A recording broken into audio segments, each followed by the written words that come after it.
Hai, jika kamu sedang melihat video ini, maka saya akan asumsikan bahwa kamu sedang mencari cara untuk menambah produktivitas lewat spreadsheet. Dalam kasus tersebut, izinkan saya memberitahu kamu formula-formula yang dapat membantu produktivitas dalam pengolahan data. Kita akan memulai dari yang dasar, namun lalu bergerak ke formula yang lebih kompleks, namun sering terpakai. Siap? Mari kita mulai. Sebelum kita memulai dengan formula, mari kita lihat dulu studi kasus yang kita akan pelajari. Ini akan memberikan kamu konteks yang lebih baik daripada mempelajari sebuah formula, namun tidak tahu kapan harus menggunakannya. Kamu sedang melihat data penjualan spare part yang jumlahnya mencapai 100 transaksi. Di paling kiri ada nomor order yang terbentuk ketika customer membeli sebuah barang. Perhatikan bahwa ada beberapa nomor order yang sama. Ini berarti customer tersebut membeli beberapa barang dalam satu kali transaksi. Kuantitas dan harga cukup jelas, dengan total kolom penjualan yang masih kosong. Kita hanya perlu mengalihkan antara kuantitas dan harga. Namun saya akan menunjukkan beberapa cara lain yang mungkin akan membantu kamu dalam kondisi tertentu. Tanggal order walaupun cukup jelas, namun format yang digunakan cukup kompleks dan mungkin berpotensi untuk mempersulit kita ketika proses pengolahan data. Kita akan memperbaiki ini nanti. Kolom lini produk menjelaskan kategori spare part yang terjual, mulai dari spare part untuk kapal, mobil klasik, sampai dengan sepeda motor. Di kolom terakhir, kita mempunyai ukuran deal yang harus kita kategorikan berdasarkan total penjualan. Mari kita mulai dengan total penjualan. Cara termudah adalah dengan mengalihkan kuantitas dan harga. Jadi saya akan menulis sama dengan B2 dikali dengan C2. Untuk menerapkan formula ke bawah, saya bisa double klik autofill. Atau saya juga bisa menyorot dari kolom D2 ke bawah dengan Shift Command bawah dan lalu Command Enter. Biasakan diri kamu menggunakan berbagai shortcut untuk meningkatkan produktivitas. Dan jikalau kamu lupa, gunakan Command Slash untuk melihat semua shortcut yang tersedia. Ini adalah cara yang termudah, namun ada cara lain, yaitu dengan menggunakan array formula. Kamu cukup ketikkan sama dengan array formula, lalu B2.2b dikali C2.2c. Ini akan menghasilkan angka yang sama, namun kamu tidak perlu memasukkan formula ini di setiap baris, karena akan otomatis dihitung sampai bawah. Selain itu, penambahan baris baru pun akan otomatis dihitung seperti ini. Perhatikan, saya memulainya dari B2, tapi saya tidak memberitahu sampai B berapa. Dalam kasus ini, ketika kamu hanya memberikan contohnya B saja, maka spreadsheet akan menghitung sampai dengan baris paling bawah dan juga baris baru yang kamu tambahkan. Untuk mengetahui gabungan dari seluruh total penjualan, kamu cukup klik kolom B dan lihat bagian kanan bawah layar. Kita mendapatkan data sekitar 3,8 miliar rupiah. Klik untuk melihat perhitungan lain seperti rata-rata, nilai terbesar, atau nilai terkecil. Tapi jika kamu membutuhkan nilai ini dalam bentuk tertulis, maka gunakanlah sum. Saya tambahkan sheet baru dan memberikan keterangan. Dan lalu menggunakan formula sama dengan sum D sampai D. Ini berarti saya meminta penjumlahannya di seluruh kolom D. Untungnya formula ini hanya akan menambahkan angka. Jadi, nilai yang ada di D1 tidak akan turut dihitung. Namun ada cara lain untuk mendapatkannya, dan kamu bahkan tidak perlu bantuan kolom total penjualan.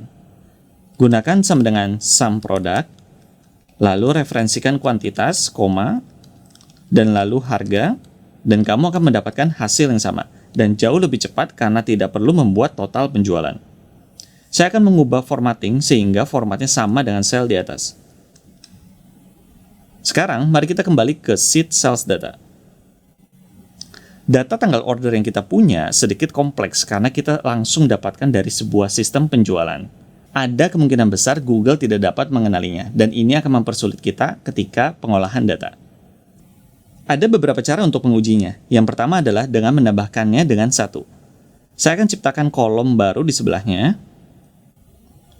Kemudian saya akan mereferensikan E2 dan lalu menambahnya dengan 1. Hasilnya seperti yang kamu bisa lihat adalah error. Jika Google dapat mengenalinya, maka seharusnya hasilnya adalah 1 hari setelahnya atau setidaknya sebuah angka. Cara kedua adalah dengan menggunakan date value.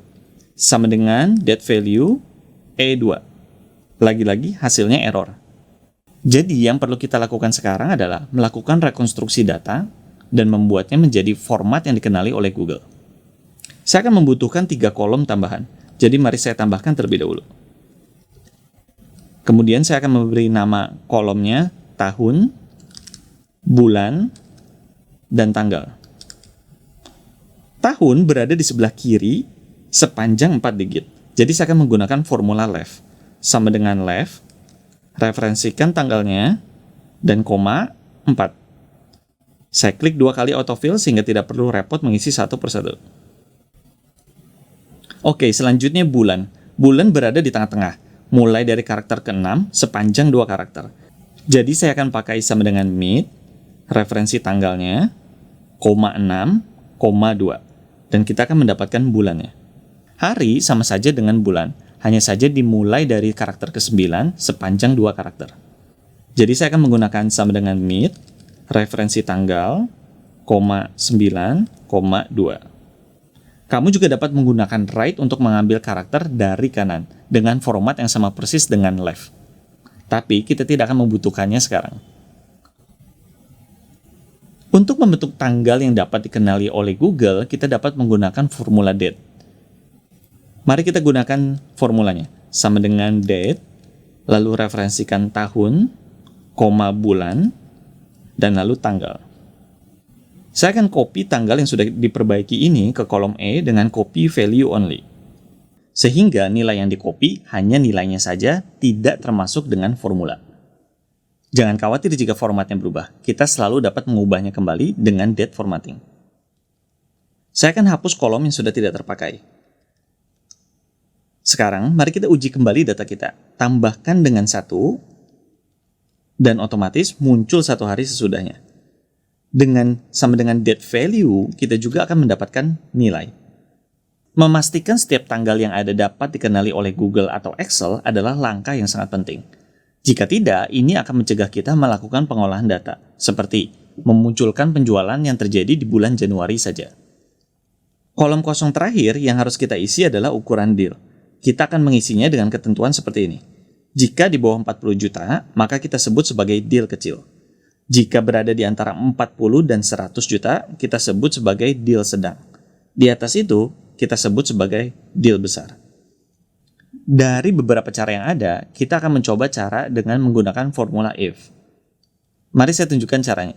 Sama dengan if, buka kurung D2, lebih besar dari 100 juta, koma, kutip deal besar. Ini artinya adalah, jika D2 nilainya lebih besar dari 100 juta, maka beri nilai deal besar. Kemudian saya akan tambahkan evaluasi kedua kita, yaitu koma D2 lebih besar 40 juta. Kemudian kita tambahkan deal sedang. Dan terakhir, koma D2 lebih besar dari 0, kita sebut deal kecil. Jika kamu melakukan evaluasi dengan rentang harga seperti ini, pastikan bahwa evaluasi dengan nilai terbesar berada di paling awal. Dalam formula di atas, jika D2 tidak lebih besar dari 100 juta, maka D2 akan dievaluasi ke kondisi kedua, yaitu apakah lebih besar dari 40 juta. Dan jika masih tidak memenuhi, akan dievaluasi ke kondisi selanjutnya, dan seterusnya. Dengan data kita yang sudah lengkap, sekarang saatnya mengolah data dan membawa produktivitas ke tingkat selanjutnya. Sum adalah formula yang sederhana, namun ketika kamu membutuhkan penjumlahan yang lebih kompleks dengan berbagai syarat, maka kamu dapat menggunakan sum if atau sum ifs. Sekarang kita ingin mengetahui berapa banyak total penjualan dengan status retur. Karena hanya ada satu syarat, yaitu status retur, maka kita dapat menggunakan sum if. Sama dengan sum if, lalu kita pilih kolom status, dan lalu menyertakan retur sebagai nilai evaluasi.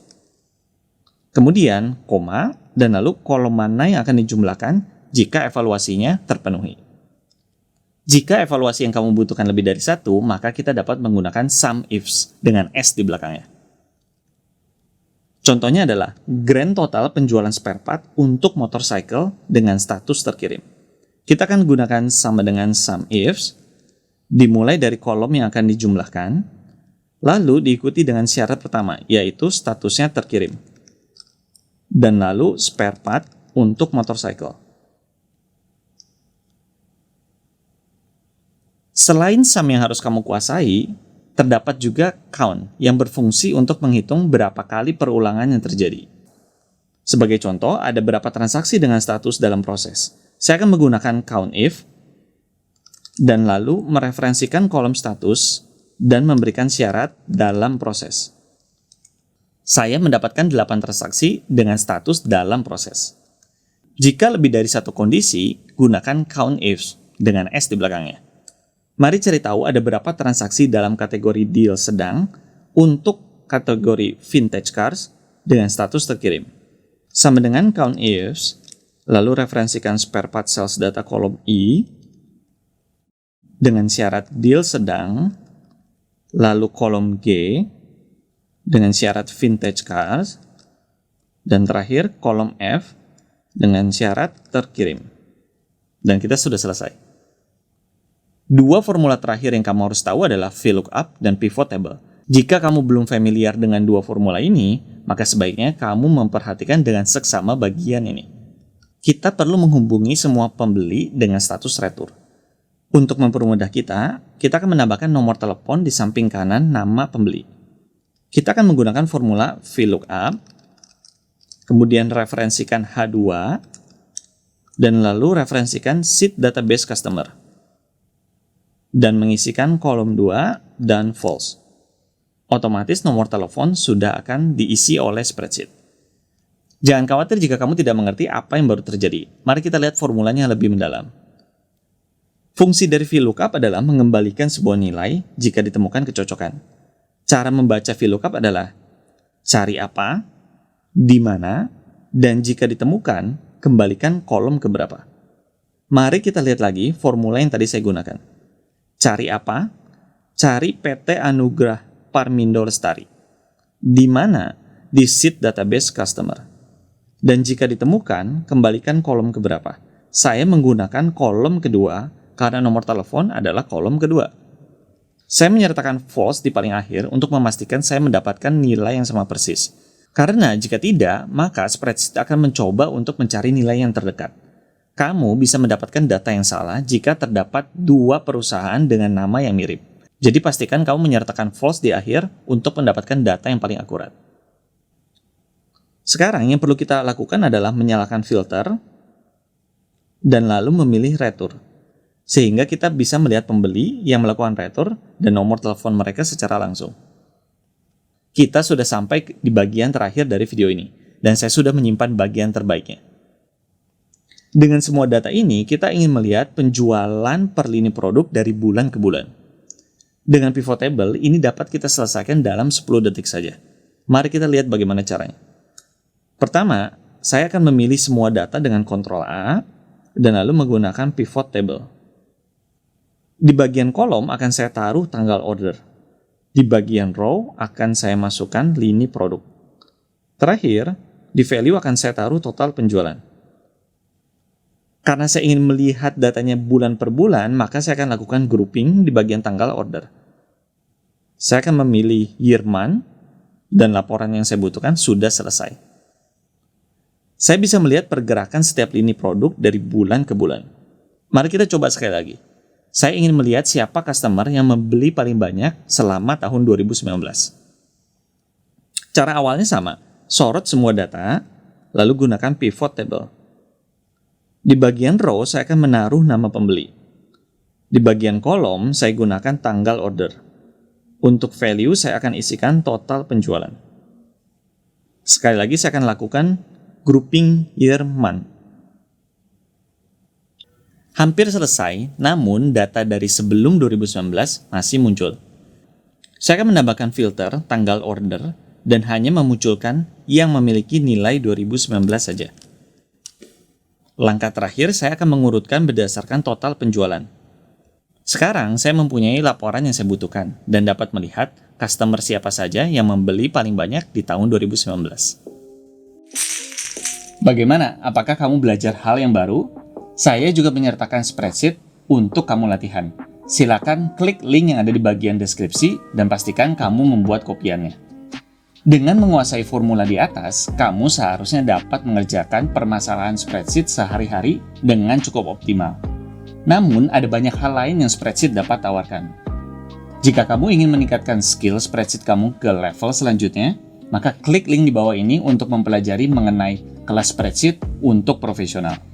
Lewat kelas ini, kamu akan mempelajari rangka kerja pengolahan data yang umum digunakan oleh data analis profesional. Kita akan bersama-sama menyelesaikan 5 studi kasus yang disusun mendekati kasus nyata sehari-hari. Kamu akan mempelajari proses clean up data, mail merge, mengolah data yang dibutuhkan oleh pihak manajemen, hingga berbagai formula Google Spreadsheet yang jarang diketahui oleh orang banyak. Ada lebih dari 80 formula, fungsi, serta ribuan baris data yang menjadi contoh untuk kamu kerjakan dan pelajari. Ini saatnya meningkatkan skill spreadsheet kamu dan meraih produktivitas ke tingkat selanjutnya. Terima kasih dan sampai jumpa.